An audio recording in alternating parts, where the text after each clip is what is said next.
অনেক আগের কাতারের মুসল্লি মসজিদে পাওয়া যায়, অনেক আগের কাতারের মুসল্লি হাজী সাহেবান। যদি জিজ্ঞাসা করা হয় যে চাচা আপনার যে সম্পদ আছে বুনেদের ওয়ারিশ কি ঠিক মতো দিচ্ছেননি, মুখটা কালো হয়ে যায়, ছোট হয়ে যায়। এমন মুসল্লি আমাদের সমাজে আছে না? অনেক মানুষ এমন পাওয়া যায় বান্দার হকের ক্ষেত্রে উদাসীন, এইদিকে কোনো কর্মভাবেই নাই, মনে করে শুধু কামাইলাম আর খাইলাম, যা পারি জমাইলাম। জানিয়ে রাখবেন অন্যের মাল বেহালাল পথে হারাম পথে পাহাড় পরিমাণ মাল রেখে গেলেন, এই বুঝা তো আপনার মাথায় রাইকা গেলেন, ভুল করলো অন্যরা, আসামি হইবেন আপনি। এর চাইতে ভুকামি আর কি হইতে পারে? পাহাড় পরিমাণ নেকি নিয়ে আল্লাহর সামনে গিয়া বলবে আল্লাহ জান্নাত দিন যে না না, তোমার বিরুদ্ধে অনেক মামলা জমা হয়ে গেছে, এই বিচার হওয়ার আগ পর্যন্ত কদম বাড়তে পারবা না। কে আমার বিরুদ্ধে মামলা দিল? এক নম্বর মামলাটাই আপন বোন আপন ভাইয়ের বিরুদ্ধে মামলা। আমরা একই বাবার সন্তান, আব্বা 30 কাঠা জমিন রেখে দুনিয়ার থেকে বিদায় হয়েছিলেন, হিস্সা অনুযায়ী ভাইয়ে পান 20 কাঠা, আমি পাই 10 কাঠা। কিন্তু আমার ভাই আমার 10 কাঠা দেন নাই, চাইতে চাইতে জীবন কাটাইলাম বুড়া বয়সে, দিছেন আমার 2 কাঠা, তাও আবার দিল আছে না? আর হুজুরে কর 10 কাঠার মধ্যে দিছেন মাত্র 2 কাঠা, তাও আবার পুরানো। উচিত হলো বাবার ইন্তেকালের পরে হুজুরে আকরাম সাল্লাল্লাহু আলাইহি ওয়াসাল্লাম আইন করে গেছেন, নারীর অধিকার বাস্তবায়ন করে গেছেন, ঘোষণা করে গেছেন বাবার সম্পত্তি যখন বন্টন করা হবে তখন হিস্সা নেওয়ার ক্ষেত্রে বুনে নিবে আগে, বাইয়ে নিবে পরে। আল্লাহর রাসূল বলেন তুমি যখন বাহির থেকে আসবা ঘরের ভিতরে মজা আনলা, চকলেট আনলা 5টা তোমার বাচ্চাদেরকে দেওয়ার জন্য, আল্লাহর রাসূল বলেন ছোটটারে আগে দাও। এর মধ্যে যদি মেয়ে হয় তাহলে অগ্রাধিকার, মেয়েটারে আগে দাও, ছেলেরে পরে দাও। নারীর অধিকার ইসলামে বাস্তবায়ন করা হয়ে গেছে, আল্লাহ রাসূল ঘোষণা করে গেছেন, কিন্তু আমাদের সমাজে এখন নাই। একটা সমাজ শুধু নারীর অধিকার নিয়ে স্লোগান দেয় সমান অধিকার, কিন্তু সমাজের মধ্যে এগুলো বাস্তবায়ন হয় না। বাবার সম্পত্তি যতটুকু রাখা হয় ভাইয়ে যেইভাবে পাবে, বোনের অংশ বোনে সেইভাবে পাবে। বাবার ইন্তেকালের পরে ভাই যদি দিনদার হন, কিয়ামতের কঠিন ময়দানে আল্লাহর সামনে আসামি হওয়ার থেকে যদি ওনার ভয় হয়, আসামি হইবার চাই না, দুনিয়ার মামলা আমি দুনিয়া শেষ করবার চাই। ভাই শুনে রাখেন, বাবার ইন্তেকালের পরে আপনার উচিত তাদেরকে নিয়ে বসা, হিস্সা বন্টন করো, বোনের অংশ বোনকে দাও, তোমার অংশ তুমি বুঝিয়ে নাও। কিন্তু বর্তমান সমাজে এটা হয় না, সারা জীবন ভর বোনেরটা নিজেরটা সব নিজেই খায়। যদি জিজ্ঞাসা করা হয় যে আপনি আপনার বোনের ওয়ারিশটা দেন নাই কেন, উত্তর দেয় সহজ উত্তর আমার বোনের চায় না এই জন্য দেই না। তোমার বোনের তোমার কাছে চায় না এই জন্য দেও না। বোনের অনুমতিও তো তুমি নেও নাই, বোনের মা যে খাওয়া শুরু করছো অনুমতিও তো নেও নাই।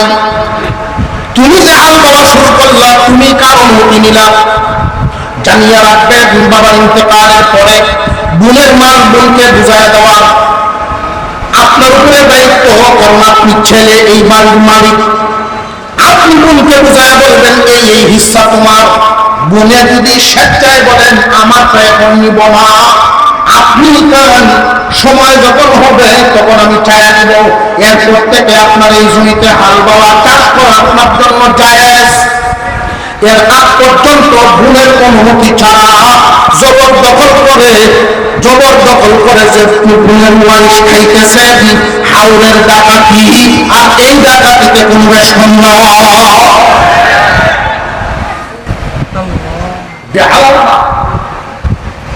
শুধু দোয়া চায়, হুজুর দোয়া করে যে কি দরকার বাচ্চারা যেন ওলি হয়,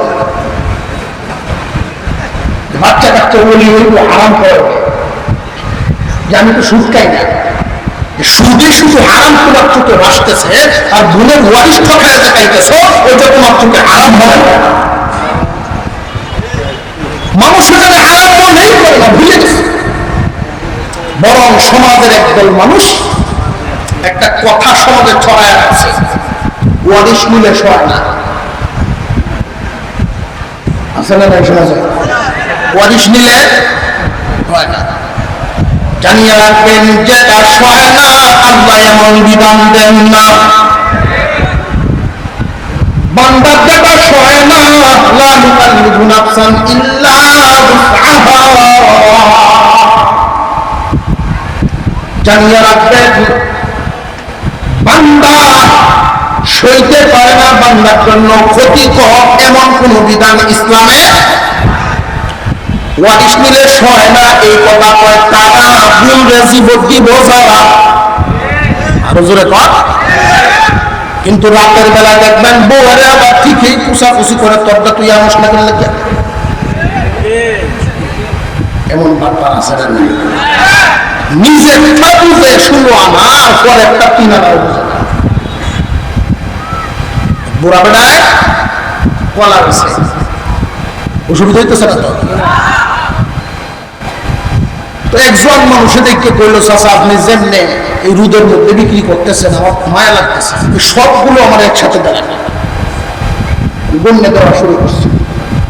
বেড়ায় পরে কি মাঝে মাঝে আলি গোনার সময় 4টে আলি বেড়া 3টে দাঁড়ায়, যুবক হয়ে বেড়ে লাগে চাচা 3টে হয়েছে, বাবা রোদে মাথা গরম, মাথা ঠিক নাই, আবার ঠিক করে এইভাবে 2-3বার হওয়ার পরে যুবক বলবে চাচা বুঝলাম না আপনার মাথা ঠিক নাই বুঝলাম, কিন্তু 3-5টা তো হয় না। বড় বেড়ায় উত্তর দেয় বেটি হইলে অত বেটি হয়েছে না, 5টা নিজের থেকেই বুঝে বড় একটা বুঝাতে। আল্লাহ রাসূল বলে নিজের জন্য যেটা পছন্দ করবো আরেকজনের জন্য সেটাই পছন্দ করবো। হাসরের মাঠে বোনের হিস্সা দেওয়া হবে পাহাড় পরিমাণ নেকি ছিল, কিন্তু তা পাহাড় পরিমাণ নেকি ছিল, কিন্তু এই বোনের হিস্সা বোনের ওয়ারিশ তুমি যেই পরিমাণ পাঠাইছো এই পরিমাণ নেকি তোমার আমল নামার থেকে আল্লাহ তাই দিয়ে দেবে। আরেকজন আইছেন মামলা নিয়ে, আল্লাহ আমার হক পাঠাইছে পাহাড় পরিমাণ নেকি ওলা, এখন আবার মামলা কার? যে বিবির মামলা স্বামীর বিরুদ্ধে, বিবির মামলা স্বামীর বিরুদ্ধে। কিসের? এটা কিসের? বিবির মামলা স্বামীর বিরুদ্ধে, যে আমার যেই দেন মোহর ডাক্তার করিয়া বিয়া করছিল আমার দেন মোহর দেয় নাই, সারা জীবন শুধু বাইরের উঠে হচ্ছে, দেন মোহর আদায় করে না, এমন স্বামী আছে না নাই? আমাদের সমাজে এখন এই দেন মোহরটাও একটা এমন এক ফ্যাশন হয়ে দাঁড়ায়, জামাইয়ে দিতে পারবে কি